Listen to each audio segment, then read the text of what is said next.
J'ai le grand plaisir d'accueillir Mentor Show comme sponsor de cet épisode. Mentor Show, c'est une plateforme de cours en ligne dispensée par les meilleurs experts francophones dans de nombreux domaines comme le bien-être, la méditation, la confiance en soi, la cuisine ou le sport. Et parmi ces personnalités, vous retrouverez plusieurs invités que j'ai déjà reçus dans Métamorphose. Lise Bourbeau, Christophe André, Frédéric Lenoir, Boris Cyrulnik et leurs masterclass vous aideront à approfondir vos chemins de conscience.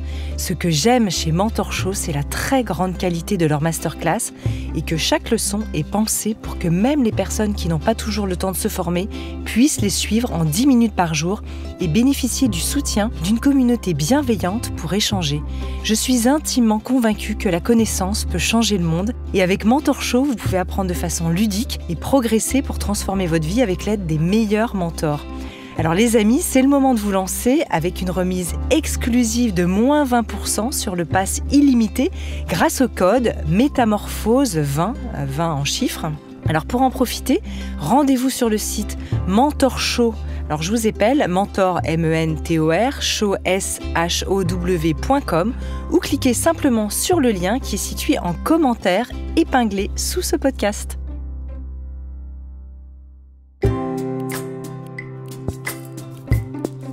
Bienvenue dans le Best-of Métamorphose, une série spéciale qui vous permet de découvrir ou de redécouvrir les épisodes les plus écoutés de Métamorphose. Bonjour et bienvenue dans Métamorphose, le podcast qui éveille la conscience. Chaque lundi, dès 7h, nous partons à la découverte d'une personnalité lumineuse et qui porte une voix d'éveil des consciences. Je suis Anne Guéquière, fondatrice du magazine Féminin Bio, auteure et éditrice de projets engagés pour un nouveau monde.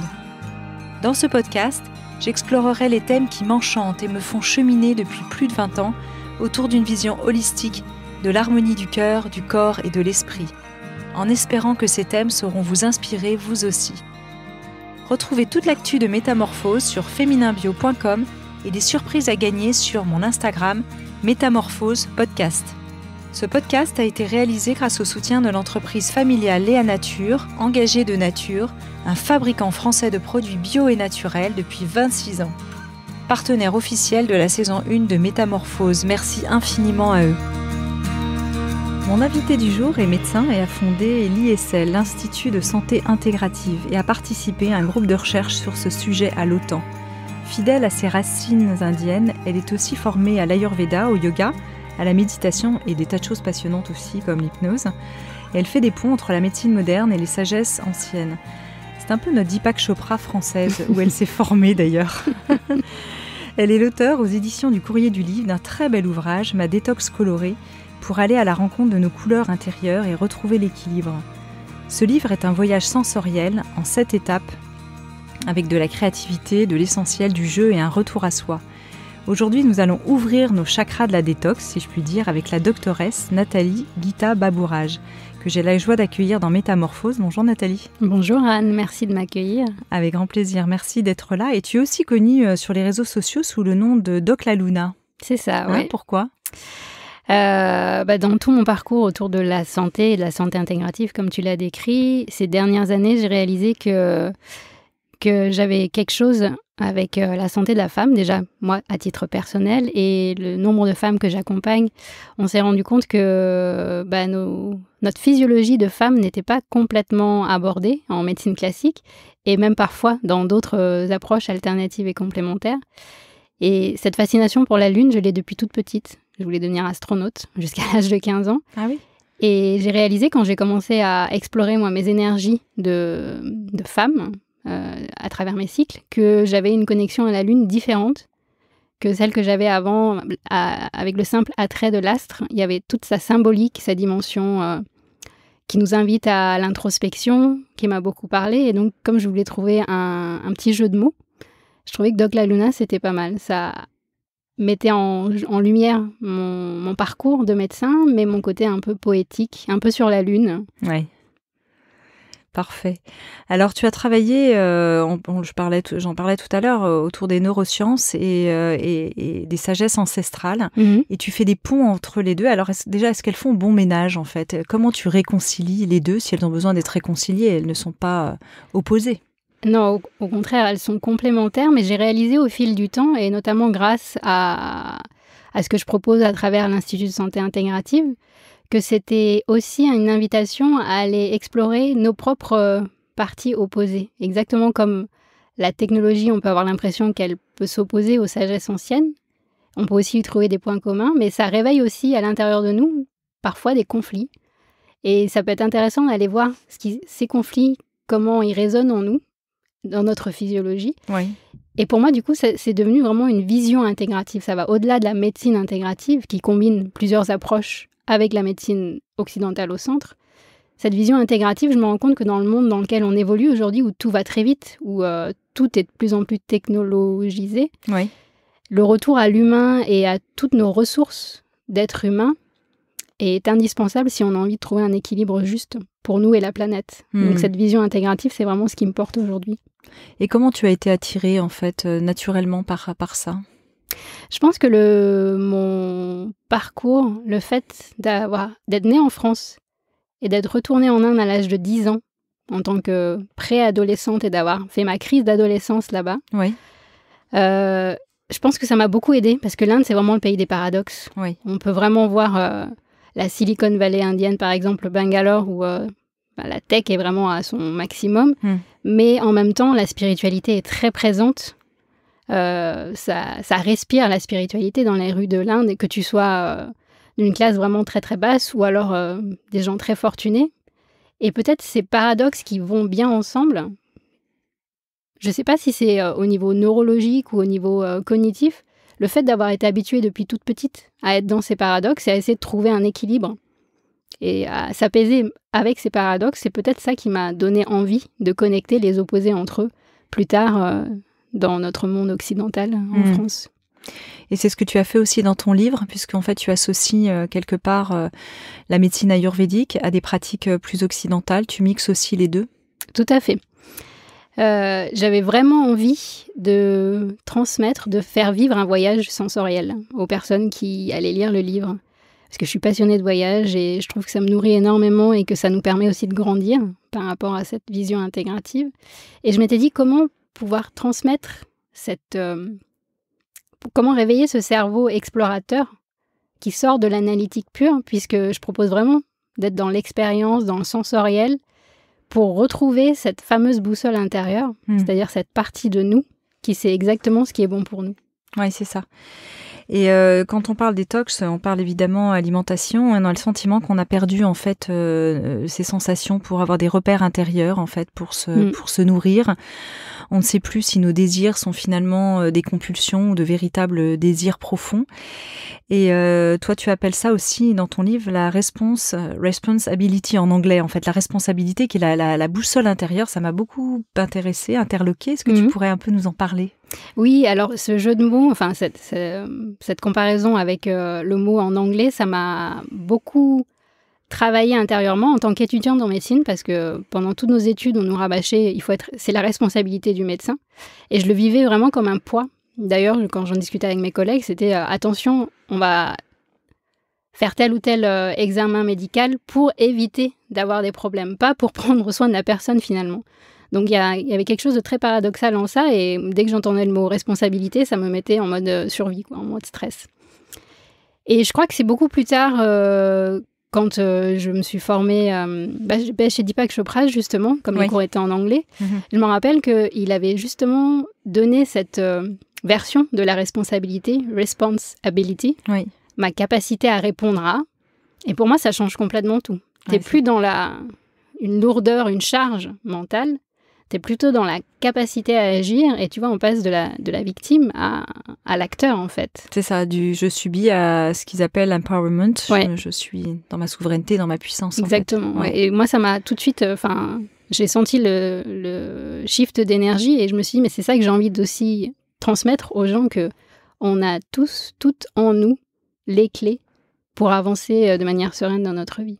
Et donc, ça se prête aussi à l'alimentation, reprendre notre souveraineté au niveau de nos intuitions et de notre façon de nous nourrir, reprendre notre responsabilité par rapport à notre alimentation et notre style de vie.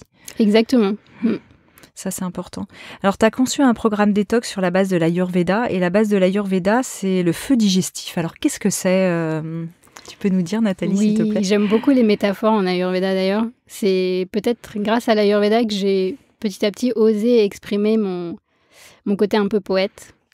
Et parce que l'Ayurveda utilise beaucoup les métaphores, mais qui ont aussi comment on peut dire, des corrélations physiologiques vraiment concrètes. Le fameux feu digestif dont je parle dans mon livre, c'est en fait l'ensemble de notre tube digestif, des glandes salivaires jusqu'au rectum. Et on pourrait voir même de manière plus large, tu peux inclure nos rétines, puisqu'elles sont déjà en jeu quand on est en train de préparer à manger ou quand on passe devant un restaurant. Et on salive. Voilà. Et tu peux aussi inclure toute l'intelligence de la flore intestinale. Ça, on va dire que c'est le feu digestif du corps physique. Et là où je trouve que l'Ayurveda ouvre une porte vraiment intégrative, c'est qu'on n'est pas que un corps physique, on est aussi un corps d'émotions.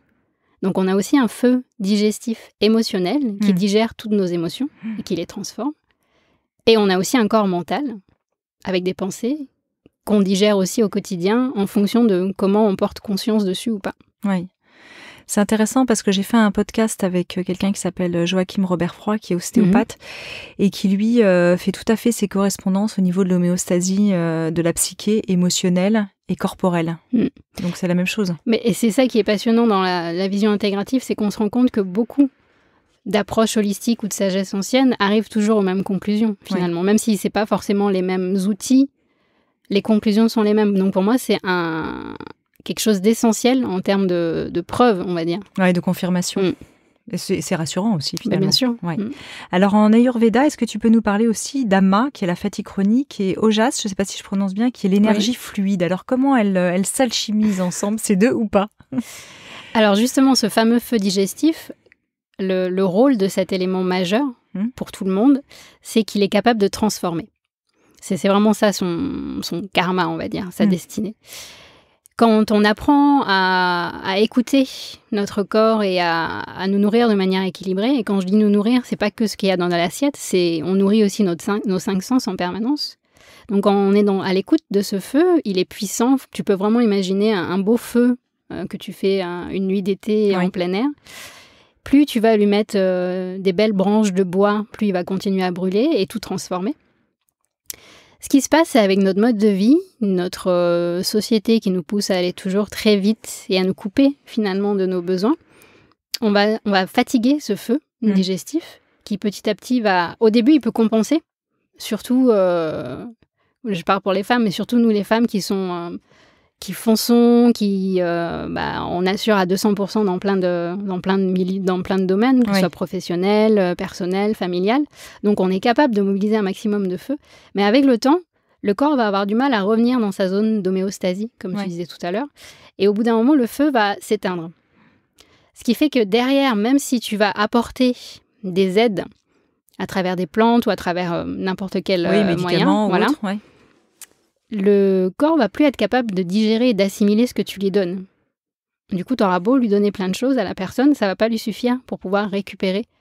Et ça, en fait, on parle de cet état-là, on appelle ça l'énergie ama, justement. Et la personne le sent vraiment clairement. C'est une fatigue inexpliquée, alors qu'elle fait quand même... elle dort plutôt bien. C'est tous les symptômes psychosomatiques qui font fuir les médecins en général parce qu'ils disent... un état dépressif, etc. Ça ne rentre pas dans les cas, c'est des douleurs chroniques. Tu vois, les fibromyalgies, c'est vraiment... je pensais exactement à ça, endométriose. Exactement, endométriose, fibromyalgie, toutes ces maladies dont on entend à peine parler maintenant, qui touchent beaucoup de femmes d'ailleurs. Ça, c'est un diagnostic d'un feu digestif qui a été affaibli. Y compris, par exemple, pour des maladies comme Lyme, où finalement, ça arrive à se développer parce que le feu est faible. Mais j'ai envie de dire, finalement, ça pourrait être le terrain de base de toute maladie, puisqu'aujourd'hui, on sait que même dans les maladies purement organiques, même un infarctus du myocarde, qui est une artère du cœur qui est bouchée, même là, on trouve toujours un facteur de stress. Donc, aujourd'hui, ça n'a pas de sens de dire qu'il y a des maladies psychosomatiques d'un côté et de l'autre côté des maladies organiques. Tout est vraiment lié, quoi. Le terrain est tout, comme disait Claude Bernard. Oui, tout à fait. Et bien d'autres avant lui. Et ouais, Hippocrate, et après on peut remonter c'est ça. Encore plus loin. Donc cette amas qui va s'accumuler au fil du temps et qui explique aussi pas mal d'intolérances digestives. Oui.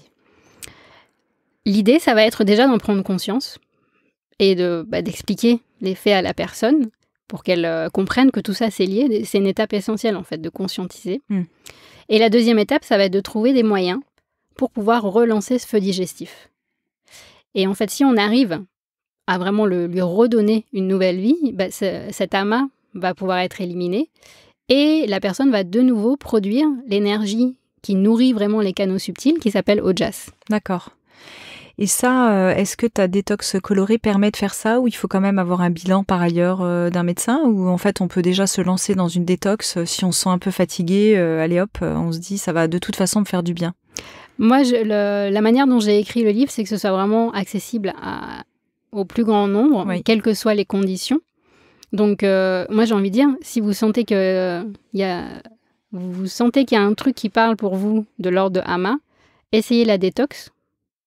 Vous pouvez la faire en 7 jours. Bon, après, c'est vrai que 7 jours, ça demande vraiment d'avoir quand même 1 heure par jour. Voilà. Ouais, ce que tu dis. Mais après, tu peux aussi le déployer sur plus longtemps.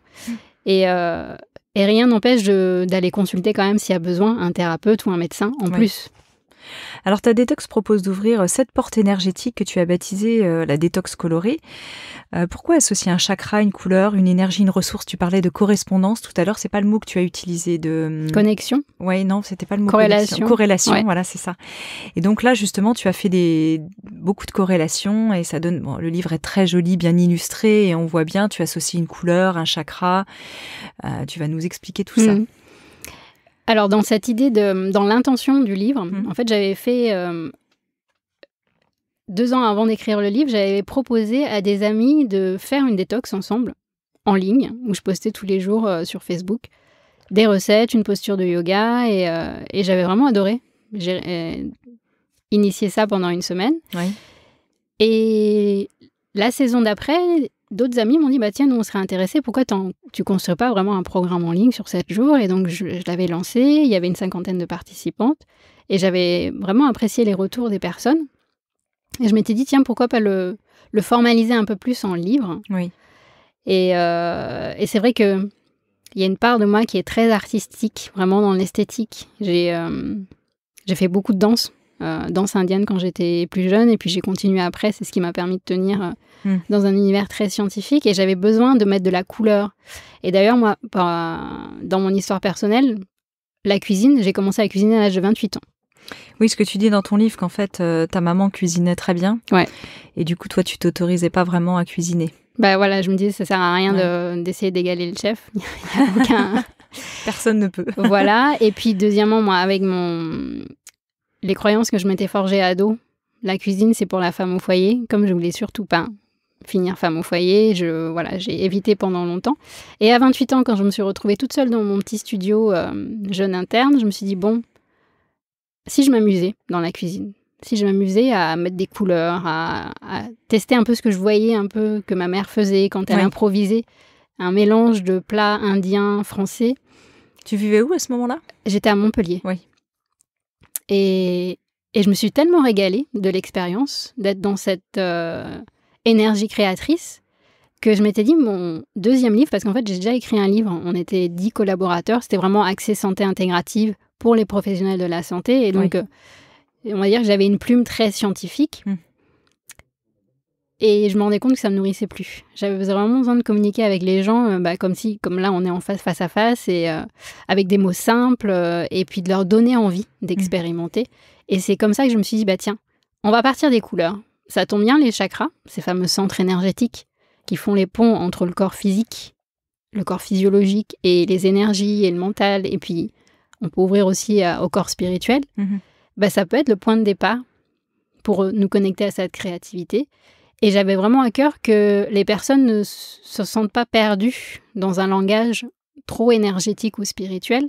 Et c'est pour ça que j'ai senti le besoin de poser aussi les bases physiologiques qui vont vraiment avec, puisqu'on se rend compte, si on prend l'exemple du premier chakra, qui est le chakra de la base, qui nous permet de nous enraciner et de nourrir nos besoins profonds, ce chakra-là correspond vraiment à la fonction de nos surrénales, par exemple, qui sont les 2 petites glandes au-dessus des reins qui sécrètent le cortisol, l'adrénaline, qui nous permet d'être en survie.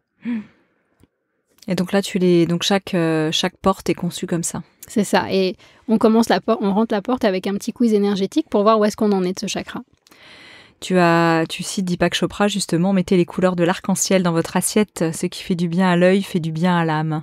Oui, ça fait partie de ces citations qui me parlent beaucoup, surtout que je forme aussi des accompagnants, parents, enfants, et souvent la question de l'alimentation chez l'enfant revient.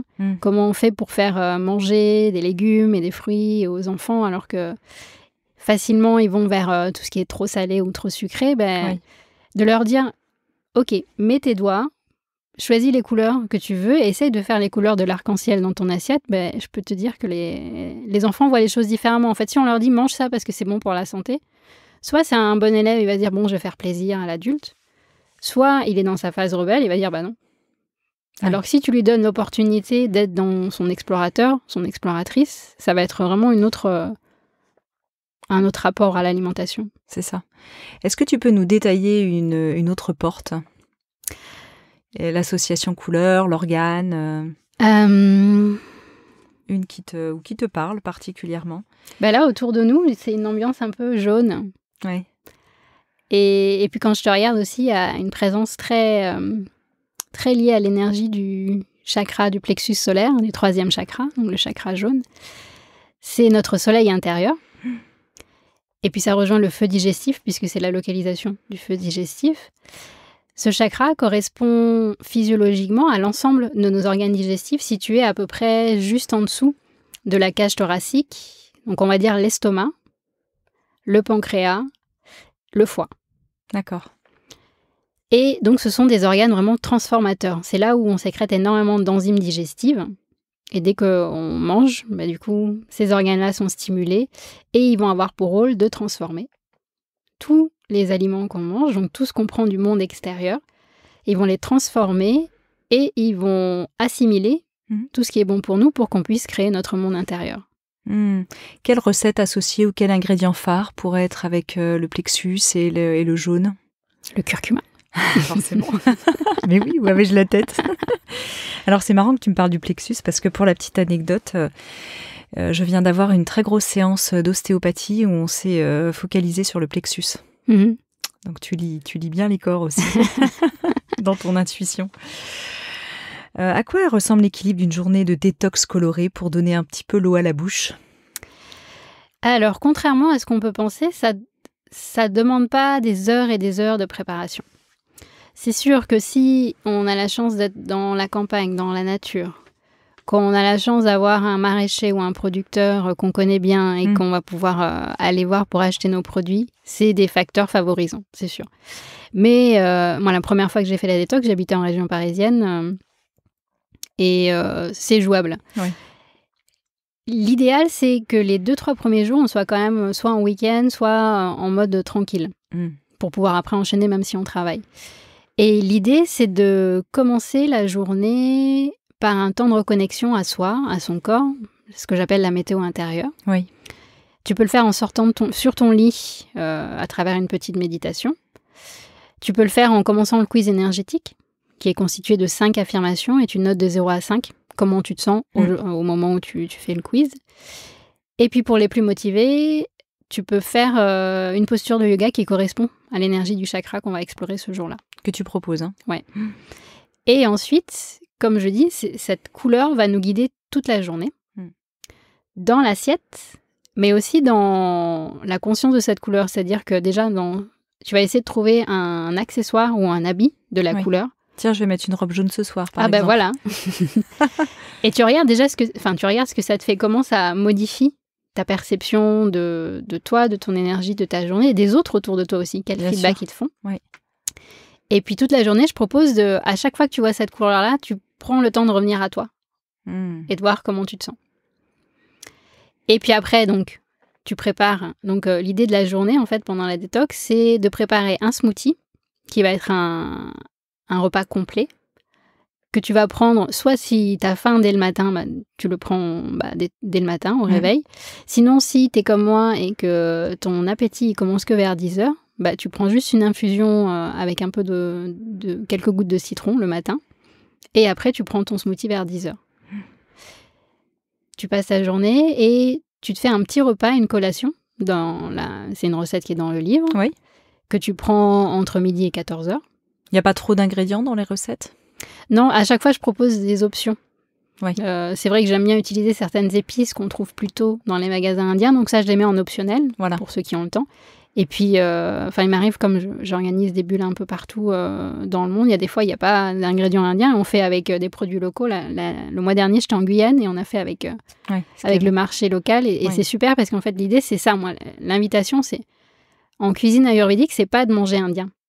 C'est les bases de l'ayurveda, c'est plus tu manges local, de saison, le moins transformé possible, mieux c'est pour toi. Oui, puis c'est ça, c'est adapté à notre mode alimentaire, forcément, local. Ouais. On a la nourriture qui correspond à notre biotope. Exactement, oui. L'environnement fait partie intégrante de c'est notre physiologie en lecture ayurvédique. Et quel ingrédient actif tu aimes, toi, justement, phare quand même de cette détox ? Est-ce qu'il y en a qui sont un peu incontournables ? Bon, même si après, si on les trouve pas en Guyane ou en Guadeloupe, on va trouver autre chose, mais quand même.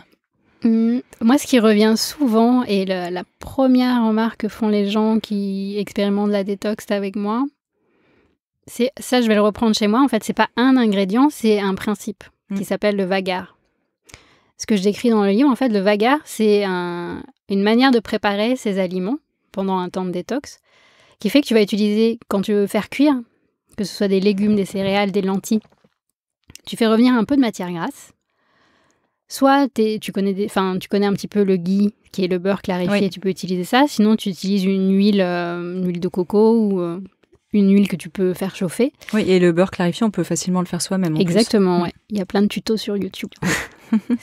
Tu fais revenir un peu de matière grasse et tu vas rajouter un mélange d'épices brutes, pas les poudres, des graines de moutarde, graines de cumin.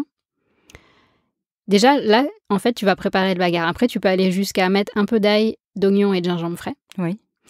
Et après, tu mets tes légumes que tu fais revenir, pas cuire trop longtemps forcément. Oui. Et ça, en fait, ça va constituer un prédigestif qui va faire que ça va réveiller progressivement notre feu digestif et ça va stimuler notre appétit. Au niveau enzymatique, c'est bien aussi ? Exactement, ouais. On se rend compte aujourd'hui que ce fameux vagar a un effet positif pour renouveler notre microbiote intestinal, par exemple. Ah oui ? Intéressant. Ouais. À l'heure où on ne fait que parler du microbiote ? Il y en a qui en parlent depuis longtemps. Exactement. C'est une médecine qui est vieille de plus de 5000 ans, c'est ça, ouais. Donc ça, c'est vraiment le mélange d'ingrédients que je trouve facile à faire. Enfin, tu as juste à acheter une fois tes épices, après elles durent 6 mois. Alors, on était dans cette fameuse journée détox, on n'avait pas terminé. On a fait une digression. On est arrivé, on a mangé notre deuxième plat. On est l'après-midi, tu fais ce que tu fais avec ta couleur qui te guide quand même dans ta journée. Et le soir, ce que je propose, c'est de réveiller son artiste intérieur. Et le soir, il peut y avoir soit vous prenez un bouillon, si vous n'avez pas trop faim, et sinon, l'idée, c'est de préparer le plat du midi, d'en faire suffisamment pour le soir en plus petite quantité.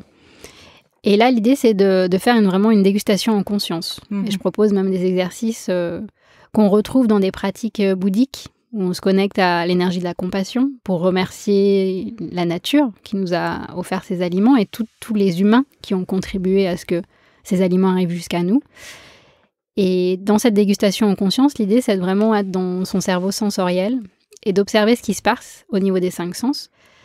Parce qu'après, je propose un exercice d'écriture qui s'appelle le haïku gourmand. Oui. Où l'idée, c'est de décrire son expérience vraiment d'un point de vue sensoriel et pas être en mode description du plat et de la quantité des ingrédients, mais vraiment réveiller son âme d'artiste, en fait. Et si on est tout seul, c'est de profiter, de s'offrir soi-même ce poème. Puis si on mange à plusieurs, c'est de l'offrir aux autres. Oui, c'est ça que j'adore dans ton livre, c'est qu'il y a vraiment cette partie artistique, créative, poétique, qui est très belle, avec les haïkus gourmands et puis aussi les mantras. Oui, parce qu'il y a un autre exercice d'écriture aussi qui est proposé, qui est d'écrire soi-même son mantra pour se connecter à l'énergie du chakra dans les dimensions émotionnelles et psychologiques. Parce qu'avant d'écrire le chakra, je propose un petit exercice pour voir s'il n'y a pas des croyances limitantes concernant ce chakra. Par exemple ? On parlait du chakra du plexus solaire, le chakra jaune, qui est vraiment un chakra quand l'énergie circule bien. C'est un chakra qui témoigne du fait qu'on a une confiance en soi qui est vraiment ouverte, grande, qu'on sent notre puissance intérieure et qu'on a envie de la manifester à l'extérieur. Et quand il y a un blocage, peut-être qu'on peut avoir des pensées liées à notre expérience passée, liées à peut-être ce qu'on nous a dit, qui sont un peu inconscientes, mais le fait de prendre le temps et de regarder, ça peut être des pensées du style t'es nul, t'y arriveras pas, t'es pas à la hauteur. C'est le genre de choses que le petit hamster dans la tête peut se répéter sans qu'on s'en rende compte. Le fait de prendre le temps de regarder ce qu'il y a et de se dire tiens, c'est vrai que je me dis souvent ça. Et de travailler cette pensée, cette croyance limitante en la transformant, en imaginant ce serait quoi l'opposé. Et créer son mantra à partir de ça, ça permet vraiment d'ancrer dans la matière toute l'énergie de ce chakra qu'on a exploré toute la journée dans ce mantra. Oui, d'où l'intérêt quand même de prendre du temps quand on fait cette détox, de l'installer sur peut-être un temps de vacances ou ou à un moment où on sait qu'on va être pas en speed pour vraiment pouvoir intérioriser aussi tout ça. C'est ça. Et puis le dernier élément de la détox, c'est il y a un petit CD qui est associé au livre où il y a 7 méditations colorées. Et chaque jour, en fin de journée, après la méditation, on peut aussi la faire le matin, mais ça peut être aussi une manière de clôturer sa journée. La petite méditation de 10 à 12 minutes pour synthétiser, laisser infuser tout ce qui s'est passé dans la journée. Parfait. Donc là, on a vraiment le programme complet qu'on peut faire soit sur 7 jours, soit sur 7 mois, tu dis. 7 jours, 7 semaines, 7 mois. C'est au choix. On est en l'occurrence, j'avais oublié la semaine. Tu proposes des activités physiques, à part le yoga, qu'est-ce que tu proposes d'associer sinon ? La marche, ça peut être la marche. La marche, c'est très bien. En fait, c'est ce qui vous convient, vous, le mieux. Moi qui aime bien courir, par exemple. Bien sûr. Est-ce que la course à pied n'est pas trop violente quand même quand on est en forme de détox ? Il faut que tu t'écoutes. Et il faut que tu vois si tu es dans cette activité de course à pied pour te dépasser ou parce que tu as envie de prendre soin de soi. C'est ça le... Oui, plus de prendre soin de moi, mais c'est vrai que j'aime aussi la connexion avec la nature. Je pense qu'il y a beaucoup de gens qui courent aussi pour être reliés aux éléments. La marche aussi, cela dit, le vélo, il y en a d'autres, mais... Mais tu vois, si tu fais une activité nature, comme la course à pied, ce que tu pourrais faire d'un jour à l'autre, c'est chaque jour te connecter à l'énergie du chakra. Par exemple, le premier chakra, le rouge, c'est l'énergie de la terre. Donc, d'observer la sensation de la terre sous tes pieds. Le deuxième jour, si tu peux avoir des points d'eau, pour te connecter à l'énergie de l'eau, le deuxième chakra. Le troisième jour, ça va être plutôt l'énergie du feu, du soleil. Donc, dans des espaces découverts, tu peux jouer avec ça aussi. Ah ouais, super idée. Elle voit loin, Nathalie, avec son 3e œil. Elle est forte. Alors, ce voyage créatif que tu nous proposes, qu'est-ce qu'on peut attendre à la fin de créatif, sensoriel, avec ses portes énergétiques ? Qu'est-ce qu'on peut attendre d'une telle détox ? Alors, j'ai toujours eu du mal à répondre à cette question. Et du coup, j'aime bien citer les personnes qui l'ont faite et qui témoignent. C'est plus simple pour moi parce que, c'est sûr. À force de l'avoir fait, en fait, pour moi, c'est devenu normal, entre guillemets. Et les retours que j'ai qui me touchent beaucoup, c'est merci. J'ai l'impression d'avoir pris le temps de connecter toutes les parties de moi. Et du coup, ça a l'air simple comme ça, mais pour beaucoup de personnes qui ont déjà expérimenté plein de choses, le fait de voir qu'elles ont tout en elles et qu'il suffisait juste de connecter des choses qu'elles savaient peut-être déjà, c'est un grand soulagement. Il y a certaines personnes qui m'ont dit, moi j'avais envie de tester la détox parce que l'Ayurveda, le yoga, ça me parle, et l'effet secondaire positif, c'est que j'ai perdu quelques kilos. Justement parce que le fait de chouchouter son feu digestif, ça permet aussi de déplacer le curseur des compensations que certaines personnes peuvent avoir parce que le feu digestif est bas, donc elles mangent beaucoup et du coup elles accumulent ces toxines énergétiques qui peuvent aussi se manifester physiquement par une prise de poids. Donc indirectement, il peut aussi avoir un effet sur le poids. Il y a beaucoup de personnes qui parlent de cet élan créatif qui émerge et là, c'était dans le cas, en plus, on était en Inde, on faisait la détox colorée en Inde, et là, il y avait une participante qui a vraiment déployé son âme d'artiste, alors qu'elle n'est pas du tout de ce milieu-là, et elle a fait un collage avec des fleurs magnifiques qu'elle a offert au groupe, tu vois, donc quelque part, il y a cette énergie de oser exprimer sa part d'artiste dans son quotidien qui n'est pas forcément un cadre privilégié pour ça. Ouais, c'est beau ça, de voir émerger toutes ces nouvelles choses en fait. C'est ça, ouais. On arrive, Nathalie, déjà hélas à la fin de ce podcast, ça passe très vite. J'ai pas vu le temps passer. Ouais. J'aimerais bien revenir justement sur les ponts entre les sagesses anciennes et la médecine plus conventionnelle. Quelles avancées tu vois aujourd'hui et quelle est ton espérance à ce sujet pour l'avenir ? Je suis plutôt optimiste, parce que je suis dans cette marmite depuis une vingtaine d'années, on va dire. Oui. Et il y a 20 ans, c'était pas évident. Quand tu faisais partie des groupes de recherche, c'était à peu près quand il y a 20 ans. chez les pompiers. Non, il y a même encore 10 ans, c'était pas évident. Oui. Parce que c'était à ce moment-là que j'avais l'uniforme de pompier. J'étais militaire, donc c'était un cadre. Oui, c'est vrai que différent. j'ai pas noté ça dans ta biographie. Hein. Tu peux peut-être en dire 2 mots en fait. Ma première vie professionnelle, c'était médecin de prévention chez les pompiers de Paris. Donc médecin capitaine, militaire. Ouais. C'est pas du tout le même. Mais j'ai réussi justement, c'est de là qu'est né ce désir d'intégrer différentes approches ensemble. Et j'ai réalisé que ces 10 dernières années, en fait, il y a eu une accélération, une prise de conscience. Je pense qu'on vit une période passionnante pour ça, notamment grâce à tous les progrès qu'on voit dans les neurosciences. Le fait de réconforter nos cerveaux analytiques qui ont besoin de preuves scientifiques et de leur dire, mais finalement, tout ce qui se faisait depuis des millénaires, ça a peut-être du sens. Dans des milieux où c'était encore très fermé, cette dimension holistique et spirituelle, ça commence vraiment à s'ouvrir. Je le vois parce qu'aujourd'hui, dans mes formations, dans mes stages, j'ai des femmes et des hommes de différents milieux qui ne sont pas forcément dans le milieu du développement personnel ou de la spiritualité, où c'est plus facile de parler de ces sujets-là. J'ai eu la chance d'interviewer à l'époque David Servan-Schreiber, qui parlait beaucoup de la médecine intégrative en disant il faut vraiment prendre le meilleur des médecines. Ça, il fait partie des pionniers qui m'ont beaucoup inspirée.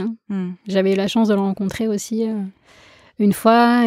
Pareil, Thierry Janssen qui est aussi passé derrière ton micro. Enfin, c'est des personnes et des confrères qui m'inspirent au quotidien pour avancer sur ce chemin-là. C'est ça. Est-ce qu'on peut conclure avec cette citation de Picasso qu'il y a dans ton livre « Allume les couleurs à l'intérieur ». Ça te parle beaucoup ? Bah ouais. Carrément. Carrément, ouais. Quelle serait ta couleur là en ce moment où on parle ? Le vert. Le vert. La couleur du cœur, de la connexion. De l'espérance ? Ouais. Très bien. Nathalie Guita Babourage, merci infiniment. Merci Anne. Pour ce merveilleux podcast, je rappelle que tu es l'auteur aux éditions du Courrier du Livre d'un fabuleux livre, Ma détox colorée, pour aller à la rencontre de nos couleurs intérieures et retrouver un équilibre en 7 jours, 7 semaines ou 7 mois. Et ton site internet, Institut de santé intégratif soutattaché.com, c'est bien cela ? C'est ça, il y a doclaluna.com aussi. Voilà, où il y a site internet. Mes activités plus orientées vers les femmes. Accompagnement des femmes à travers les mantras, hein, c'est ça ? C'est ça. Ouais, génial. On se retrouve très bientôt. Merci. Merci. Si vous avez aimé ce podcast, n'hésitez pas à lui donner 5 étoiles sur Apple Podcast et surtout abonnez-vous pour ne manquer aucun épisode.